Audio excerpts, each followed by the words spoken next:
반갑습니다. 이렇게 여러분을 주일날 오후에 귀한 시간에 뵙게 돼서 너무 고맙고 감사합니다. 제가 잠깐 기도하겠습니다. 하나님 아버지, 참 고맙습니다.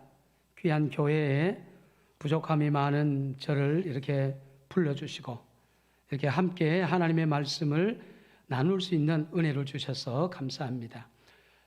종의 허물은 감춰주시고 하나님의 능력만, 하나님의 말씀만 잘 증거되게 하여 주옵소서. 귀한 교회에 하나님께서 꼭 마지막 때 들어 아름답고 귀하게 사용하는 거룩한 제단 되게 하여 주옵소서. 세우신 담임 목사님, 그리고 우리 모든 장로님, 특별히 교회를 위하여 누구보다 애쓰며 기도하셨던 우리 귀한 원로 목사님, 모든 교회의 직분자들에게 하나님께서 큰 은혜를 더하여 주옵소서. 감사합니다. 예수 그리스도 이름으로 기도하옵나이다. 아멘.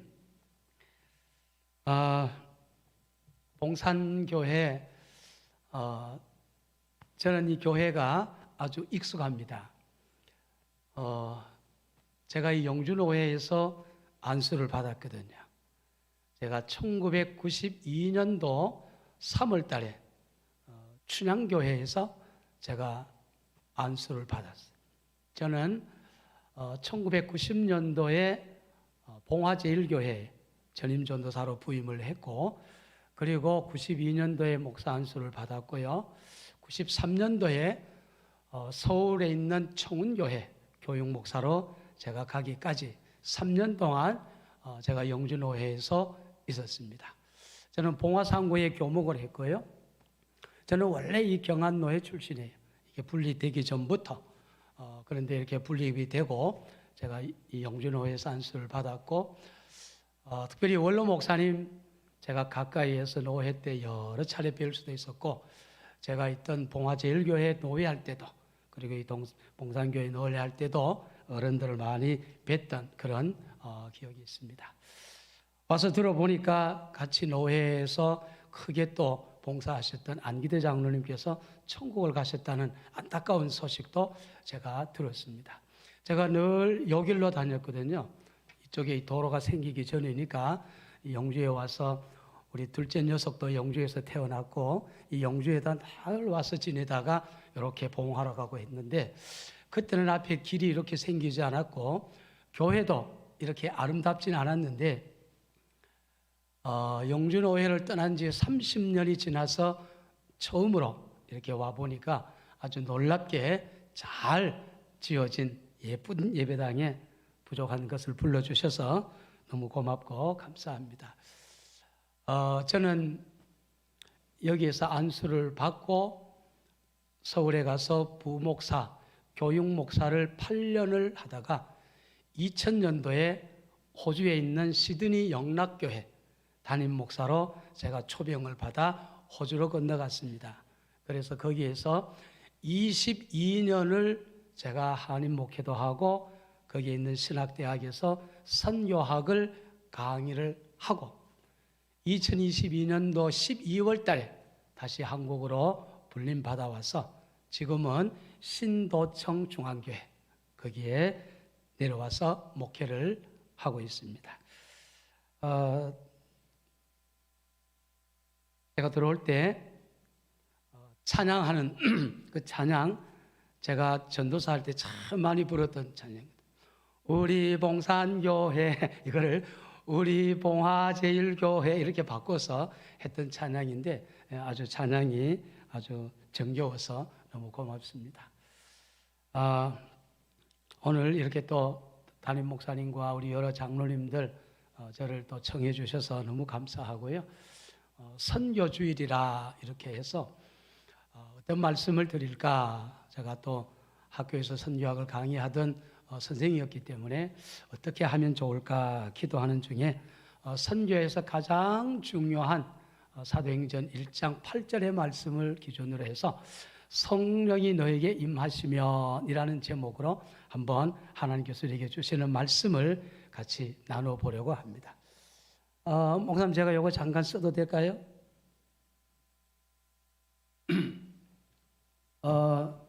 오늘 우리 집사님 기도하실 때 선교도 하게 해주시고 전도도 하게 해주시고 그런 기도 우리 김 집사님이 하셨거든요.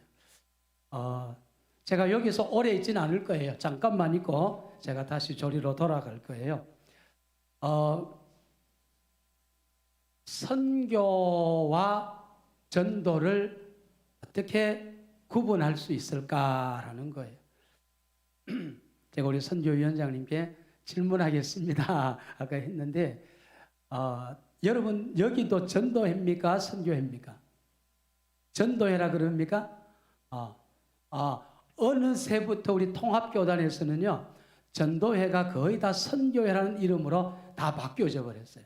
제가 있던 교회도 호주에 있었지만 다 선교회로 이름을 우리가 바꿔 부른 지가 꽤 됐습니다. 아마 우리 어르신들은 전도회라고 하는 게 익숙할 거예요. 그런데 어느 날부터 우리 통합교단에서는 이 전도회를 선교회로 다 그렇게 고쳐바꿔 불렀는데 거기에는 여러 가지 이유가 있습니다.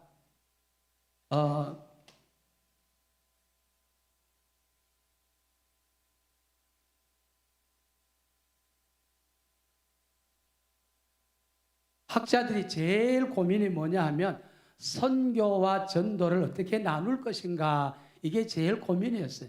그냥 전도회 하면 편할 텐데 그걸 왜 선교회라고 이야기를 하느냐라는 거죠.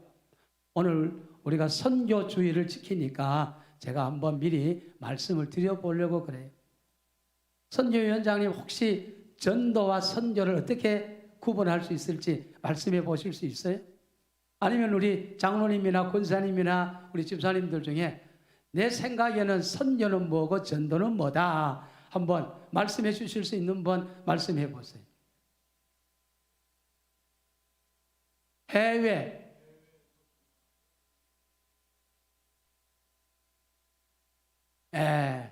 말씀을 아주 정확하게 잘 하셨어요. 쉽게 말하면 이런 겁니다. 이제 말씀하신 것처럼 내가 살아가는 삶의 자리에서 봤을 때 우리 같은 말을 쓰잖아요. 저는 이 고향이 의성이거든요. 공부는 안동서 했어요. 그러니까 저는 밥 잡산 니껴 이 말이 너무 익숙해요. 어디 가니껴 아재요 이 말이 너무 익숙해요. 왜? 어릴 때부터 그렇게 자랐거든요. 이게 같은 문화권이죠. 같은 문화권. 같은 문화권 안에 예수가 그리스도다라고 전달하는 것을 우리가 전도라고 하자. 이렇게 학자들이 약속을 한 거예요. 그러면 선교는 뭐냐? 나하고 문화가 다른 사람, 언어가 다른 사람, 생활 습관이 다른 곳에 있는 사람들에게 예수가 그리스도다라고 전하고 싶은데 이거를 선교라고 하자 이렇게 약속을 했습니다. 자, 그러면 여러분 한국 교회에 1907년도에 평양신학교 1회 졸업생 중에 7분을 목사 안수를 바뀌옵니다. 그렇죠? 기억나시죠? 1907년도에 평양신학교를 졸업한 분들 중에 7분이 목사 안수를 받아요. 그 7분 중에 한 분을 제주도로 파송을 합니다. 누굽니까? 이기풍 목사님이에요. 그런데 1907년도에 이기풍 목사님을 제주도로 보낼 때 총회에서 그때는 뭐 총회가 아니고 동로회죠. 조선예수교 장로회 동로회에서 난리가 난 거예요. 이기풍 목사님을 선교사로 보낼 건가 목사로 파송할 건가 이것 때문에 노회가 아주 시끌벅적했어요. 근데 결론은 선교사로 보낸다 이게 결론이었어요. 왜 그럴까요? 제주도인데요. 제주도인데 왜 선교사예요? 아까 제가 말씀드렸잖아요.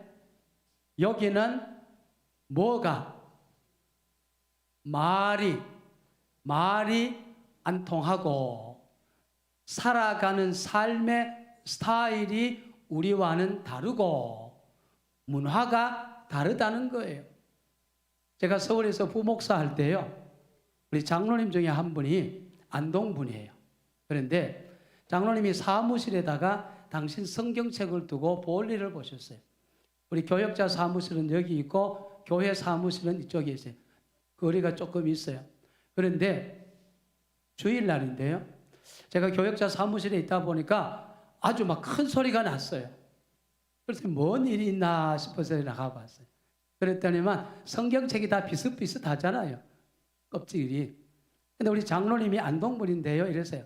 보래요! 보래요! 이랬어요. 그러니까 서울에 있는 젊은 세댁 집사님이 보래요를 알겠어요? 모르겠어요? 모르죠. 그거 경상도 말인데 어떻게 알아요? 장로님이 처음에 보래요. 집사님 보세요. 이 말이잖아요. 근데 보래요. 근데 이 집사님이 그냥 갔어요. 당신 성경책인 줄 알고 장로님 걸 들고 가는 거예요. 그러니까 장로님 뒤따라가면서 보래요. 보래요. 이랬어요. 근데 이 젊은 집사님이 또 그걸 모르는 거예요. 그러니까 장로님께서 답답해가지고 이렇게 이야기합니다. 그거 내 해라 카이. 저는 대부분 알아듣죠. 저는 교역자실에 있다가 제가 얼른 나갔어요.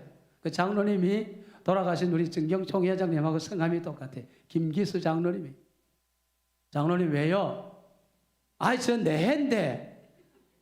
내 해인데. 집사님이 가지고 간다는 거예요. 그러니까 그 뒤통수에 대고 집사님 그건 내 해래요. 내 해래요. 더 모르는 거예요. 보래요는 얼른 알아들어도 내 해래요는 더 모르는 거예요. 그래도 가니까 화가 이만큼 났어요. 내 해라 칼. 그래서 제가 집사님 그 성경책 장로님 거예요. 지금 성경책 바뀌었다고 지금 장로님이 부르시는 거예요. 보니까 바뀐 거예요. 엄마나 장로님 죄송해요. 죄송해요. 급하면 여러분 사투리가 나오는 거예요. 그 장로님도 오랫동안 서울 사신 분인데 얼마나 급했으니까 내 해래요. 내 해래요. 제가 참 잊어지지 않아요. 같은 한국 사람인데 왜 이게 다를까 하는 거예요. 왜? 말이 다르잖아요. 제주도 그 언어 중에 그 혜은이라는 가수가 불렀던 감수광이라고 하는 노래 아시죠? 감수광이 무슨 뜻이에요? 가십니까? 이런 뜻이에요. 가십니까? 혼자 없어요. 그 뭐예요? 혼자 오세요.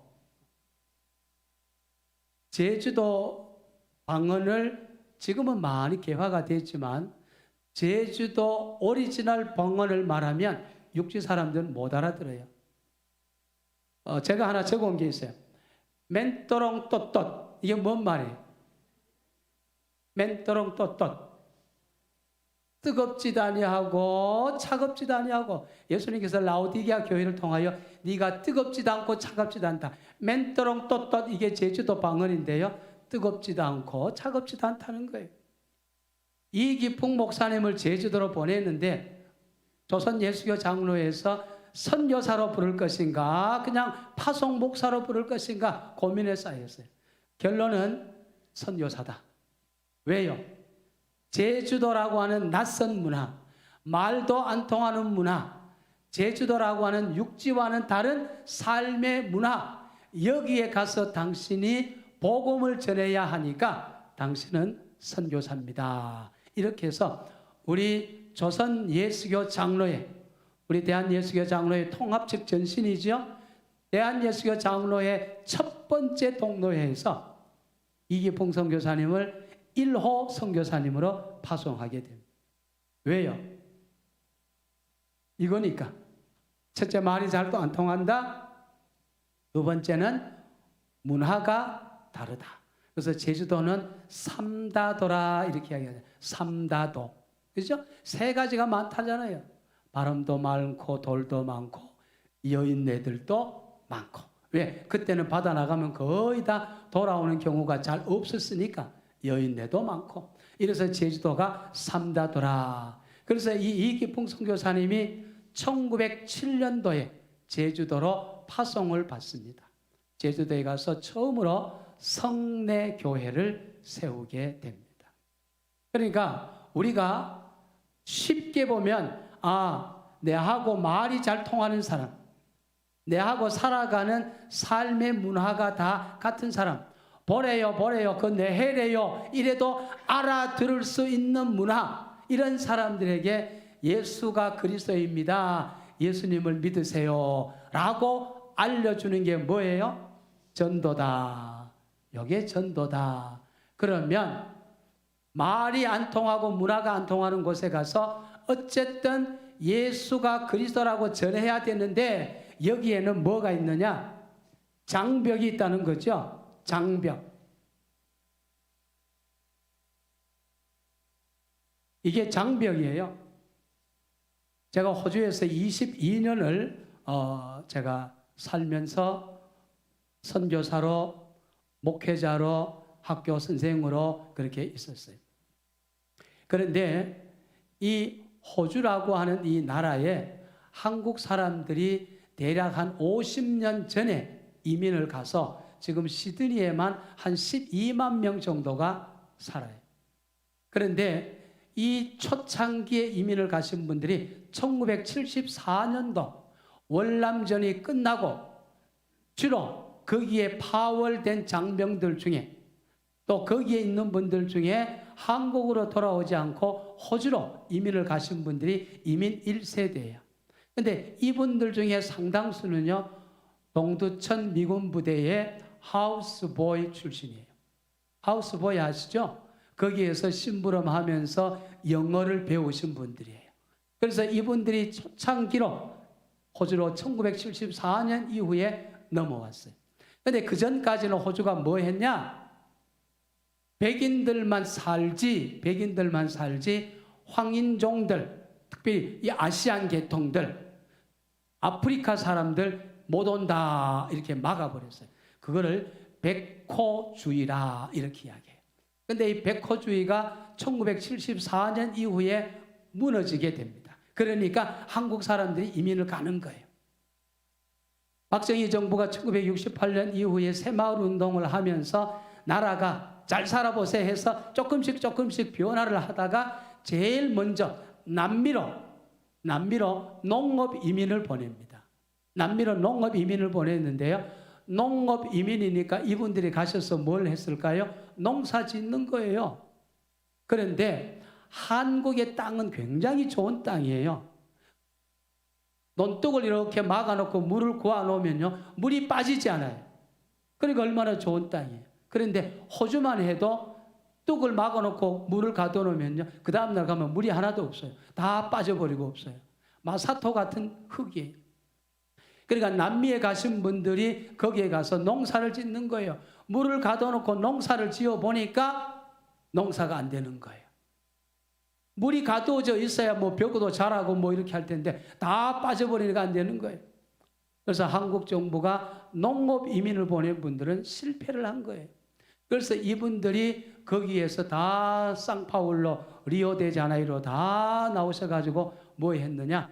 의류업을 한 거죠. 봉제업을 하신 거죠. 그 중에 1976년도에 이분들이 호주로 건너와서 이민 생활을 시작합니다. 그런 곳에 가면 제일 먼저 만나는 장벽이 있습니다. 이 장벽. 선교는요, 장벽을 넘어가야 돼요. 이 장벽이 뭐냐? 조금 전에 말씀드렸던 언어의 장벽이라는 거예요. 문화의 장벽이라는 거예요. 살아가는 삶의 스타일이 다른 거예요. 한국 사람은 어느 집에 가든지 들어갈 때 신발 벗고 들어갑니다. 그렇죠? 저도 강대상 올라올 때 신발 벗고 가잖아요. 저희 교회도 똑같아요. 신발 벗고 슬리퍼 신고 올라가요. 왜? 이곳은 거룩한 곳이니까. 하나님께서 모세 보고 그랬잖아요. 네가 선 곳은 거룩한 곳이니 네 발에서 신을 벗어라. 여호수아에게도 그렇죠. 네가 선 곳은 거룩하니 발에서 신을 벗어라. 그래서 거룩한 곳에 올라올 때는 신발을 벗고 오는 거예요. 그런데 한국 사람들은 온돌 문화다 보니까 다 신발 벗고 들어가요. 근데 호주 가보니까 아니더라고요. 다 신발 신고 들어가는 거예요. 응? 이런 표현에서 참 죄송해요. 양반은 못 되더라고요. 다 쌍놈 같아요. 근데 어떻게 자기가 밥 먹는 방에도 안방에도 다 신발 신고 들어가요? 다 신발 신고 침대에 눕고 이래요. 그런데 한국 사람들은 다 신발 벗고 가요. 이거를 여러분 도둑놈들이 알아요. 동양인들은 현관에 신발을 벗고 들어간다. 동양인들은 영어가 잘 안 되니까 은행에는 잘 안 가고 돈을 다 어디다 둔다? 어디다 둘까요? 장롱 밑에다가 둔다. 우리 아버지도 장롱 밑에다 늘 이렇게 넣었으니까. 화폐 개혁되고 그것이 완전히 종이가 됐지만 저희 아버지도 언제나 장롱 밑에다 돈을 넣었어요. 은행 가셨으면 부자가 됐을 텐데 호주도 똑같아요. 한국 사람들이 은행을 못 가는 거예요. 왜? 말이 안 통하니까. 말이 안 통하니까.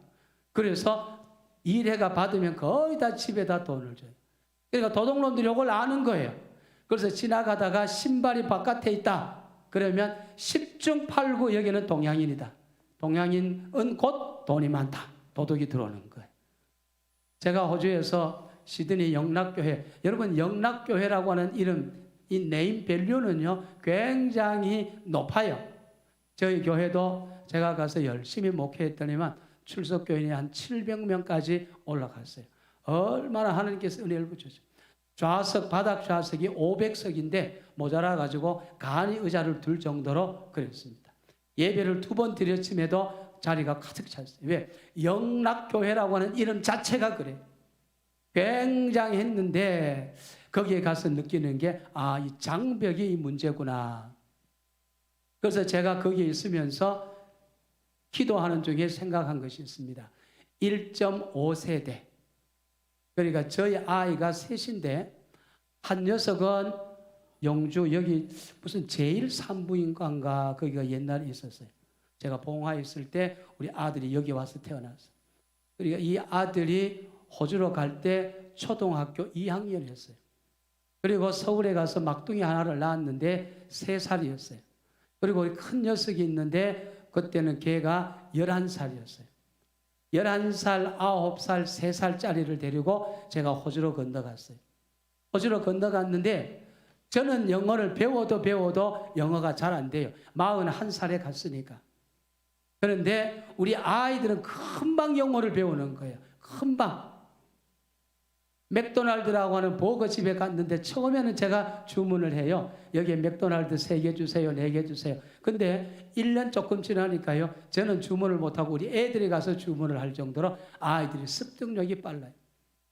그래서 선교를 하려면 이 장벽을 넘어가야 되겠다. 언어 장벽을 넘어가야 되겠다. 그래서 그 다음부터는 청년들, 유스 그룹에 제가 관심을 가지고 집중적으로 훈련하기 시작했어요. 이 남태평양 안에는 26개의 크고 작은 섬나라가 있습니다. 그 중에 가장 큰 나라가 호주고요. 작은 나라가 뉴질랜드예요. 그리고 거기에 퉁가, 사모아, 피지, 솔로몬 군도, 별의별 나라들 다 치면 26개. 인구가 대략 한 3천만 명 정도 돼요. 호주가 2,500만 명이고요. 뉴질랜드가 한 400만 명 돼요. 그러니까 나머지 섬에는 20만 명, 30만 명이 한 개 나라인 거예요. 그곳에 가서 선교를 하려면 제가 하는 게 아니라 우리 아이들이 하는 거예요. 영어도 잘하죠? 한국말도 잘하죠? 한국 영성, 열정이 있어가지고 열심히 복음을 전하죠. 그래서 선교를 하려면 이 언어 장벽을 넘어가야 되는데 언어 장벽을 넘어가기 위해서는 우리 1.5세대 또는 2세대들이 좋겠다. 여러분 한국 사람들 머리가 굉장히 좋아요. 호주에도 보면요. 의사, 변호사, 회계사 대부분의 이런 고급 인력들이요. 1.5세대 아니면 2세대예요. 저희 딸은 지금 호주에서 고등학교 선생을 하고 있습니다. 우리 막둥이도 호주에서 학교 선생을 해요. 영어로 아이들을 가르치는데요. 요즘 아이들이 K-팝 때문에 얼마나 난립니까? 한국 선생님이라고 인기가 너무 좋은 거예요. 근데 중요한 거는 이 아이들이 한국말도 완벽하고 영어도 완벽하다는 거예요. 그러니까 이런 아이들을 통해서 선교를 해야 돼요. 앞으로 이 봉산교회도 좋은 젊은이들에게 해외로 나가가지고 단기 선교, 단기 훈련을 시키기 위해서는요, 이 언어 장벽이 제일 먼저 넘어가야 돼요. 이거 넘어가지 않으면 해외에서는 선교는 잘 안 돼요. 차라리 그럴 바에는 이 국내 안에서 아직도 우리의 도움과 우리의 손길이 필요한 그러한 곳에 가서 전도를 하고 봉사활동을 하는 것이 좋겠다. 제가 봉화제일교회에 있을 때 했던 일이 있습니다. 그게 뭐냐면 지금 여기 동산교회에 계시는 김창진 목사님께서 그때 석포교회에 계셨어요. 석포교회에 계시면서 총동원 전도주의를 했어요. 그거를 그대로 벤치마킹을 봉화제일교회가 했습니다. 봉화제일교회 안에 5월 24일 한영혼 찾기 운동을 해서 봉화 전역을 뒤집어 버렸어요. 그날 초청받아 온 사람이 거의 한 1,500~600명 됩니다. 1,500~600명이 교회로 초청받아 와서 예배를 드리고 나서 했는 것이 있습니다. 봉화군 안에 미자립교회를 찾아가서 의료 봉사하기를 시작을 했습니다. 의료 봉사를 했습니다. 상문 한울교회도 가고요, 애당교회도 가고요, 저 서벽교회도 가고요, 구석구석으로 다니면서 의료 봉사활동을 했는데 너무너무 좋았어요. 우리가 멀리 가서는 못한다 할지라도 우리 안에서도 얼마든지 우리가 예수 안 믿는 사람들에게 전도할 수 있겠다. 그래서 제가 여러분께 드리고 싶은 말씀은 선교와 전도를 아까 정확하게 잘 구분해 주셨는데 맞습니다. 나의 삶의 자리와 언어와 문화와 생활이 같은 그러한 장벽이 없는 곳으로 가서 예수를 전하는 것이 전도라고 한다면 문화도 다르고 언어도 다르고 생활 방법도 다른 외국에 나가서 하는 것은 선교라고 이야기를 하자. 이거 학자들이 그렇게 정의를 한 거예요. 자, 그러다 보니까 조선족, 중국에 있는 조선족. 저희 아버지는 만주 도문이라는 곳에서 삼판 일을 하셨어요. 젊을 때. 삼판 아시죠? 네, 삼판. 이 춘향이 옛날에 삼판으로 유명하잖아요. 억지 춘향이라는 말이 바로 그 말이잖아요. 춘향목. 고급스러운 말로는 그게 고급 홍송이잖아요. 홍송. 그래서 이 춘향에 있는 오래되신 분들 어깨 쭉 집어보면 혹이 하나씩 다 있는 거예요. 왜요? 하도 나무를 메고 기차에다 실다 보니까 여기 혹이 다 있는 거예요. 저희 아버님은 만주 도문에서 삼판 일을 하시다가 해방이 돼서 고향 의성으로 내려오신 거예요. 근데 제가 거기 가보니까 조선족들이요, 한국말 잘해요. 한국말도 잘하고요, 한국 교회도 있고요, 한국 성경책도 있습니다. 자, 그러면 여러분, 그 사람에게는 우리가 가서 봉사활동하고 예수 믿으라 하는 게 선교일까요? 전도일까요? 전도죠. 그런 곳보다는 말은 통하지 않지만 중국의 한족들, 삼자 교회를 이루고 있는 한족들에게 가서 예수를 증거해야 돼요. 제가 이 호지올에 살면서 남태평양 선교를 하다 보니까요, 거기에 있는 원주민들이요, 뛰는 놈 위에 나는 놈이 있다고, 그 사람들은요, 한국에서 단기 선교 오기를 기다리는 거예요. 단기 선교를 오면은 자기들에게 경제적으로도 이익이에요. 자기들이 해야 될 거를 단기 선교팀이 다 해주는 거예요. 화장실 지어주죠, 전기 가스를 해주죠, 의료 치료해주죠, 별의별 걸 다 해주는 거예요. 그러니까 이 사람들은 선교사들 보고 자꾸만 단기 선교팀을 불러오라는 거예요. 아, 이게 문제가 있다. 제가 생각을 해봤습니다. 이거 문제가 있다. 저 사람들이 해야 되는 일들을 우리가 가서 해주는 거는 좋은데 저 사람들이 자생력이 없어져 버리는 거예요. 그래서 이제는 뭔가 선교의 방법을 좀 바꿔야 되겠다, 이런 생각을 제가 하게 됐습니다.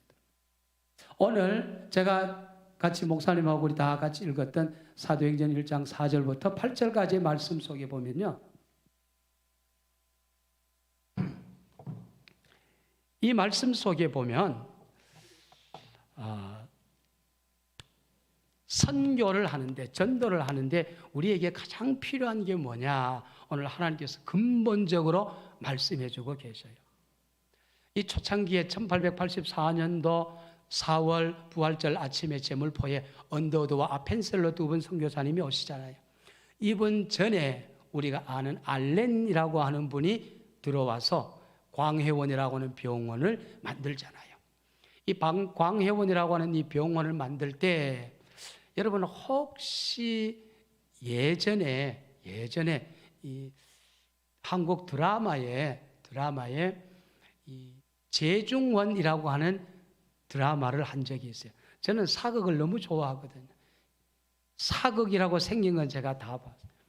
재중원이라고 하는 그 드라마 속에 보면은 상민, 백정 출신인데 거기에 가서 의학을 공부해서 의사가 되는 사람이 있습니다. 그 사람의 이름이 그 귀에는 황정이라고 나오지만 원래는 그 사람 이름이 박서양이라는 사람이에요.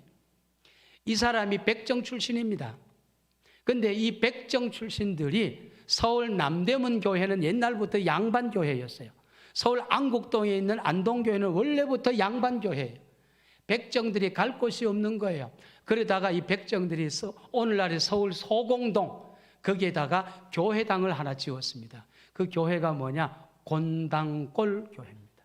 교회 이름이 곤당골 교회예요. 근데 이 곤당골 교회라고 이름을 지어놓고 자기들이 백정들이 모여서 예배를 드리는데 누구를 강사로 초청하냐? 길선주 목사님을 강사로 초청해요.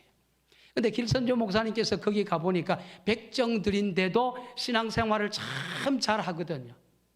그래서 이 사람들에게 교회 이름을 바꾸라고 이야기를 합니다. 곤당골 교회 그거 무시무시하다. 그거 이름 바꿔라. 오늘날의 그 롯데백화점 있는 소공동 그 골짜기가 옛날에 곤당골 백정골목이었어요. 이름 바꿔라. 그래서 이름을 바꿨잖아요. 오를 승자, 동네 동자. 하늘로 올라가는 승천하는 동네다. 승동교회로 이름을 바꿉니다. 지금 그 인사동에 승동교회 있잖아요. 합동 측 교단에 아주 오래된 교회. 우리 통합 측과 합동 측이 나누어질 때 합동 측 사람들은 승동교회로 모이고 우리 통합 측 사람들은 연동교회로 모이잖아요. 그러한 백그라운드 속에 초창기에 이제 이 선교가 시작이 되는데요. 제가 이런 선교학 이야기하려면 시간은 오래 걸리지만 줄여서 오늘 하나님께서 그럽니다. 오직 성령이 너에게 임하시며 성령이 임해야 된다는 거예요. 여러분 절대로 맨정신으로 내가 나가서 전도하는 거 쉽지 않아요. 여러분도 그런 경험이 있으시죠? 쉽지 않아요. 쉽지 않아요. 저희 어머니 태코는 의성댁입니다. 왜? 저희 어머니가 의성서 태어나고 의성서 자라고 의성서 시집 갔으니까 의성댁이에요. 언제나 사람들은 저희 어머니를 볼 때 의성댁 이러 불렀어요. 그런데 다 아는 동네인데 가서 예수 믿으라고 하면 이게 잘 안 되는 거예요. 잘 안 되는 거예요. 근데 오늘 하나님께서 말씀해 성령이 너희에 임하시며 너희가 권능을 받을 것인데 여기서 말하는 권능이라고 하는 굉장히 파워풀한 하나님께서 주시는 은혜를 말하는 거예요. 힘을 말하는 거예요. 권능이 너희에게 임할 텐데 그러면 예루살렘과 유대와 사마리아와 땅끝까지 이르러 내 증인이 될 것이다 라고 하나님께서 말씀을 하십니다. 이 사도행전 2장을 보십시오. 사도행전 1장에서 예수님께서 내 아버지가 약속한 것을 너희가 기다려라 떠나지 마라 그랬잖아요. 그들이 마가 요한의 다락방에 와서 엎드려 기도하잖아요. 며칠간 열흘 동안 기도를 해요. 왜? 사도행전 2장에 가면 오순절 날이 이르매 이랬잖아요. 예수님께서 6월절 희생양으로 돌아가셨어요. 예수님께서 이 땅에 40일을 계셨어요. 그리고 제자들에게 아버지가 주신 선물을 받을 때까지 떠나지 마라. 그래서 제자들이 엎드려 기도한 끝에 성령을 받았는데 사도행전 2장에 보니까 오순절 날이 이르매. 이 오순절은 추수감사절이잖아요. 구약 성경에 그렇죠? 그런데 오순절 날이 이르매 6월절 다음 날부터 카운트해서 50일째가 오순절이거든요. 그러니까 제자들이 열흘을 엎드려 기도했는데 하나님께서 그들에게 성령의 충만함을 주셨다 그랬어요. 하늘로부터 쏟아지는 그 은혜가 불의 혀같이 날름거렸을 뿐 아니라 각 사람에게 하나님이 임하셨는데 유대 역사학자 요세푸스라고 하는 사람의 이야기를 따르면 이 오순절날 흩어진 디아스포라 유대인들이 돌아오는데 얼마나 돌아오느냐 자그마치 200만 명이 돌아온대요. 200만 명 이제 이번 토요일날 설날이잖아요. 아마 대단할 겁니다. 수천만 명이 아마 움직일 거예요. 굉장해요. 이 유대인들도 그래요. 흩어졌던 모든 사람들이 고향으로 돌아와요. 오순절, 6월절, 초막절, 이 세암절기 200만 명 이상 모였다 했는데 성령께서 임했습니다. 그들이 각기 다른 언어로 하나님의 말씀을 전하기 시작했대요. 각기 다른 언어. 그게 바로 로컬 랭귀지라고 하는 방언이잖아요. 이 사람들이 그 방언을 듣고 이렇게 이야기를 합니다. 8절, 2장 8절에 보면 우리가 각 사람이 난 곳으로 방언을 듣게 됨이 어찌 됨이뇨. 우리가 각 사람이 난 곳의 방언으로, 그 김기수 장로님이 보래요, 보래요, 내해래요, 내해라 카이, 이 말 저는 싹싹 들렸어요. 왜? 내가 태어난 곳의 언어니까. 근데 그 집사님은 몰라요. 오늘 이 성경에도 그렇죠. 우리가 태어난 곳의 방언으로 하나님의 크신 일을 듣는도다 이랬어요. 하나님의 크신 일이 뭘까요? 베드로가 고백합니다. 너희가 십자가에 못 박아 죽인 예수를 하나님이 살리사 주와 그리스도가 되게 하셨다. 그랬더니만 사람들이 마음에 확 울림이 온 거예요. 형제여, 우리가 어찌할꼬? 어떻게 하면 좋겠냐? 베드로가 하잖아요. 너희가 회개해라. 회개하고 하나님 앞에 돌아오면 하나님께서 성령을 너희에게 선물로 주실 것이다. 여러분, 이 말 처음에는 못했습니다. 왜? 사도행전 19장이나 사도행전 20장 보십시오. 부활하신 예수님께서 제자들에게 나타나시잖아요. 제자들이 문이 다 닫혔다 했잖아요. 왜요? 자기들이 잡으려고 하는 로마 군병과 유대 관원들이 보낸 사람들로 인하여 두려워서 문을 꼭 닫고 있었거든요. 그 가운데 오신 예수님께서 너에게 평강이 있을지어다 샬롬 인사하셨잖아요. 제자들이 부활하신 주님을 만났음에도 불구하고 그들은 집 밖으로 나가지를 못했어요. 요한복음 21장에 베드로가 그러잖아요. 나는 고기 잡으러 가야 되겠다. 디베랴 바다로 갔어요. 갈 때 몇 명 데려갔어요? 7명을 데리고 가버렸어요. 그 성경 읽어보세요. 7명 갔어요. 답답하신 예수님께서 갈릴리 바다에 또 나타나신 거예요. 얘들아, 고기를 잡았냐? 밤새도록 그물질해도 못 잡았습니다. 오른편에 그물을 던져라. 던졌더니만 153마리를 잡았다 그랬어요. 주님이시다. 베드로가 물에 뛰어들어 버리잖아요. 그래도 그들이요 변화하지 않았어요. 이 제자들이 변화한 게 뭡니까? 사도행전 2장에 성령 충만함을 받았을 때 그들이 변화했어요. 선교는 어떻게 할까요? 전도는 어떻게 할까요? 내 힘으로 안 됩니다. 하나님이 은혜를 주셔야 합니다. 하나님이 입술을 열어주셔야 돼요. 하나님이 도와주셔야 우리가 선교할 수 있다라고 하는 것을 아셔야 합니다. 사도행전 16장에 보면 바울이 막 선교하러 가잖아요. 오늘날의 터키, 튀르키예를 지나가지고 바울이 가고 싶은 것은 오늘날의 인도 쪽이거든요. 비두니아로 가는 거거든요. 그런데 성경에 보십시오. 성령께서 막았다 그래서. 성령께서 막았다. 그래서 그가 무시아에 이르렀더니만 밤에 환상이 나타났는데 마게도냐 사람이 나타나서 우리를 도우라 손짓했다는 거예요. 배를 타고 빌립보로 건너갔더니만 바로 거기에서 안식일이 되어 기도처가 있는가 하여 그가 두루 찾아다니던 중에 성박 강가에 어떤 사람들이 모여 있었는데 거기에서 루디아라고 하는 여인을 만납니다. 루디아라는 이름의 뜻이 뭡니까? 생산하다 이런 뜻이에요. 생산하다. 이 루디아를 통하여 유럽 첫 번째 교회 빌립보 교회가 세워지는 거예요. 이 바울의 그 사역을 보면 성령께서 다 이끌어 가시는 거예요. 선교하는데 제일 중요한 게 뭐냐? 첫 번째 성령입니다. 하나님이 은혜가 임해야 돼요. 저는 이 봉산교회 안에 하나님께서 주시는 거룩한 성령의 은혜가 임해서 여러분의 입술이 열리고 이 지역사회 모든 사람들에게 예수가 그리스도다 증거하는 믿음의 사람들이 되시기를 축복합니다. 또 한 가지가 있습니다. 제게 주어진 시간이 많지 않기 때문에 제가 빨리 하겠습니다. 예루살렘과 유대와 사마리아와 땅끝까지 이르러 내 증인이 되라 이랬습니다. 여러분, 꼭 세계 선교만 좋은 거 아니에요. 우리 주변도 얼마든지 좋다는 것을 알아야 됩니다. 제가 있던 예천 지역에 지난번에 큰 피해가 났습니다. 수해가 났습니다. 제가 그쪽에 어렵다는 이야기를 듣고 우리 교회 남녀 선교 회장들을 다 소집해서 주일날 오후에 갔습니다. 저희 교회는 저녁 7시가 저녁 예배입니다. 그러니까 오후에 그렇게 가도 괜찮아요. 여기 와도 괜찮아요. 가서 다 돌아보고 저희들이 얼마 되지 않지만 조금 보탬이 되면 좋겠습니다 하고 했는데 며칠 전에 어떤 분이 저희한테 편지가 왔어요. 목사님, 그래도 수해를 당하여 모든 것을 잃어버렸던 저희 지역에 오셔서 이렇게 도와주셔서 너무 감사합니다. 고맙습니다. 편지를 보냈더라고요. 해외에 나가서 선교하는 것도 좋지만 우리가 살고 있는 이 지역에서 선교하는 것도 굉장히 중요하다 생각을 합니다. 바울의 직업이 뭔지 아시죠? 텐트 깁는 사람이에요.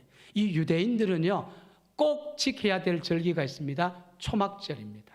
텐트를 쳐놓고 살아야 됩니다. 일주일 동안 의무적으로 살아야 됩니다. 왜요? 광야 40년 동안 하나님께서 텐트 속에 머무는 우리 조상들을 지켜주었기 때문에 잊지 않겠습니다 라는 의미에서 초막절을 지킵니다. 그러니까 바울은 유대인들 지역에 가서 늘 처음에 선교를 했습니다. 왜? 가면은 밥은 굶지 않으니까요. 텐트 만드는 사람이니까. 거기에서 바울이 만난 사람이 있습니다. 브리스길라와 아굴라입니다. 작은 동네에 같은 업종이 두세 명이 있으면 경쟁자 아닐까요? 경쟁자예요. 그런데 이 브리스길라와 아굴라가 바울의 철저한 전도 동력자가 됐다는 사실이에요. 저는 바울이 비록 텐트 메이커, 텐트를 만드는 사람이지만 얼마나 이 바울이 진실되게 살았는지 알 수가 있어요. 브리스길라와 아굴라 부부는요, 바울의 모습을 보고 예수를 믿은 거예요. 바울의 섬김을 보고 이 사람들이 바울의 동력자가 된 거예요. 로마서 16장 4절에 하나님이 맡긴 사역을 위하여 자기의 목이라도 내어놓을 만큼 헌신된 사람이 누굽니까? 브리스길라와 아굴라예요. 저는 이것을 가리켜 일터선교라고 이야기를 합니다. 여러분이 살아계신 동네, 여러분이 살아계신 아파트, 여러분이 살아계신 집, 그 주변에 있는 사람들에게 일단은 여러분이 인정받아야 돼요. 저희 큰어머니는 돌아가실 때까지 제가 아무리 큰어머니 교회 갑시다 해도 교회 안 가셨어요. 왜 안 가신지 아세요? 야야, 내가 아는데 우리 집 앞에 그 김상댁 있잖아. 예, 큰엄마 제가 압니다. 김상댁. 그 사람은 새벽에 교회 갔다 오면서 남의 집에 애호박 요만하게 달는 거 툭 따가지고 주머니에 쑥 집어넣어가지고 집에 가더라. 그러려면 마을로 교회 가노. 나 교회 안 간다. 결국은 우리 큰어머니가 돌아가실 때까지 교회 못 오고 그냥 가셨어요. 얼마나 가슴 아픈지. 그 김상댁 할머니가 새벽에 호박만 뚝 안 땄어도 우리 큰엄마 교회 나오실 텐데 왜 우리 큰엄마가 그 시간에 호박뚝 따는 걸 보셔가지고 평생 교회 갑시다 하면 호박뚝 땄다고 안 가는 거예요. 여러분, 일터 선교가 굉장히 중요해요. 여러분의 삶의 자리에서 여러분이 다른 사람에게 은혜를 주셔야 돼요. 그것이 바로 예루살렘과 유대와 사마리아와 땅 끝까지 이르러 내 증인이 되라 라고 하는 거예요. 마지막 하나, 증인되는 건 여러분 쉬운 거 아니에요. 목숨 내놓는 거예요. 제가 서울에서 부목사할 때 개포동, 여러분 개포동 아시죠? 개도 포니를 타고 다닌다고 했던 아주 부자 동네가 개포동이에요. 우리 목사님 한 분이 개포동에 신방을 가는데 딱 시내버스하고 승용차가 추돌을 하는 걸 봤대요. 그런데 신방이 바빠서 그냥 지나갔대요. 한 일주일 뒤에쯤 그 자리에 가니까 현수막이 걸렸더래요. 목격자를 찾습니다. 시내버스와 승용차가 추돌했는데 이 목격자 증언해 줄 사람을 찾습니다. 장균원 목사님이에요. 지금 별내에서 목회하시는데 장 목사님이 사무실에 와서 걱정하는 거예요. 야, 내가 그 현수막을 봤는데 내가 목격자 증인을 해야 될까 말아야 될까? 하셔야죠. 목사님 하셔야죠. 강남경찰서에다 전화를 했어요. 강남경찰서 교통지도과에 전화를 했어요. 제가 그 목격자입니다 했습니다. 근데 하루 이틀도 안 됐는데 전화가 왔어요. 속칭 해결사라고 하는 버스 회사에서 고용한 주먹들이 전화가 왔어요. 협박을 하는 거예요. 당신 제대로 본 게 맞냐고. 버스가 잘못했어. 승용차가 잘못했어. 제대로 증언하라고. 그 목사님 보시기에는 버스가 잘못한 거예요. 근데 그 주먹들, 해결사들의 협박 전화를 받고 이 목사님이 전전긍긍하는 거예요. 내가 이거 괜히 전화했구나. 괜히 전화했구나. 여러분, 증인이라는 게 그거예요. 여러분, 그런 협박을 이겨낼 수 있으면 증인되는 거예요. 아이고, 나는 그냥 안 본 척하고 살란다. 그러면 증인 안 해요. 오늘 하나님 말씀하세요. 너희가 내 증인이 되라. 뭐 증인이에요? 하나님이 죽은 자 가운데서 예수님을 살렸다는 것에 대한 증인이라는 거예요. 제자들이 이야기하잖아요. 사도행전 2장 32절 우리가 이 일의 증인이다. 사도행전 3장 15절 하나님이 살리셨다. 우리가 이 일의 증인이다. 사도행전 5장 32절 너희가 나무에 달아 죽인 예수가 하나님으로 인하여 살아났다. 우리가 증인이다. 제자들이 그래요. 바리새인들, 사두개인들, 종교 지도자들이 다시는 예수 이름으로 가르치지 말라 했을 때 제자들이 하는 말이 있습니다. 하나님 앞에서 생각해봐라.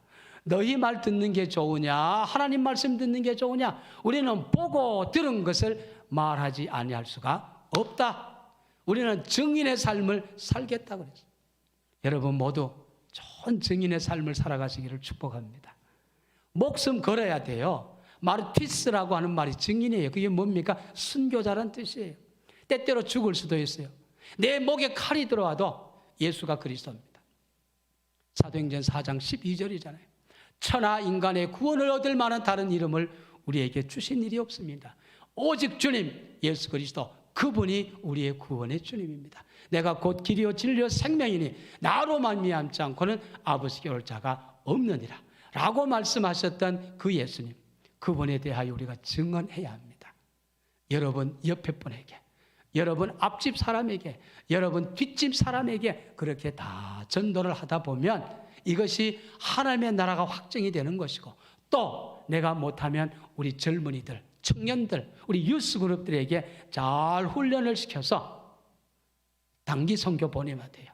단기 선교 보내서 그 아이들이 믿음의 꿈을 가질 수 있도록 길러주시는 좋은 어른들 되시기를 축복합니다. 오후 시간이라 피곤하실 텐데 더 오래 못하고 여기서 마무리를 지어야 하겠습니다. 여러분, 어른들의 원숙한 믿음, 갈렙은 고백합니다. 내 나이 85세지만 모세가 나를 보냈을 때 40세 때나 85세 때나 내가 근력이 똑같다 이랬습니다. 거짓말이에요. 어떻게 근력이 똑같을 수가 있습니까? 그러나 거기에는 의미가 있습니다. 40대 하나님을 믿었던 내 믿음이나 85세가 된 지금 내가 믿는 내 믿음이나 봤을 때 지금이 훨씬 더 믿음으로 성숙해 있다는 거예요. 하나님을 의지하는 사랑이 더 크다는 거예요. 여러분, 그게 멋입니다. 저는 우리 여기 있는 우리 어르신들이 그런 멋있는 분들이 되시기를 축복합니다. 모세가 120세에 하나님의 부름을 받았습니다. 그런데 모세가 눈이 흐리지 않았다 했습니다. 모세가 아직 죽을 때가 안 됐다는 이야기입니다. 모세가 느보산 정상에서 죽습니다. 느보산 정상 제가 가봤습니다. 느보산 옆에 벳부얼 골짜기가 쫙 있습니다. 모세가 거기에 장사지냈어요. 근데 바로 그 느보산 정상에서 내려다보면 거기에 여리고 성이 보여요. 바로 거기에요. 기도합니다. 하나님, 나 저 여리고 들어가고 싶습니다. 축복의 땅 들어가고 싶습니다. 하나님께서 모세에게 그럽니다. 모세야, 됐다. 너 여기까지다. 그랬잖아요. 그래서 모세가 거기서 120세 눈이 흐리지 않는데 죽잖아요. 저는 거기 가서 너무 가슴이 아팠어요. 하나님의 거룩한 뜻에 모든 것을 내려놓고 순종하는 모세의 그 성숙한 믿음. 야, 정말 멋있다. 저는 우리 여러 어르신들이 가졌던 믿음의 그 성숙함을 자라나는 우리 모든 젊은이들에게, 청년들에게 잘 전달해서 우리 어르신들이 평생 하시고 했던 하나님의 거룩한 뜻을 대를 이어서 정말 우리 봉산교회는 하나님의 귀한 영광을 선포하는 아름다운 교회, 축복된 교회가 되시기를 주님의 이름으로 축원합니다. 기도하겠습니다. 하나님 고맙습니다. 종은 부족합니다. 그러나 짧은 시간이지만 하나님 앞에 귀한 말씀을 같이 나눴습니다. 하나님, 이 소중한 교회 매월 첫 주일을 선교주일로 지키고 하는 이 거룩한 다짐을 하는 교회, 하나님, 우리 담임 목사님을 중심으로 모든 장로님들, 모든 성도들 하나님 앞에 뜨거운 열정으로 믿음의 헌신을 하는 아름다운 교회 되게 하여 주옵소서. 감사합니다. 축복합니다. 예수 그리스도 이름으로 기도하옵나이다. 아멘.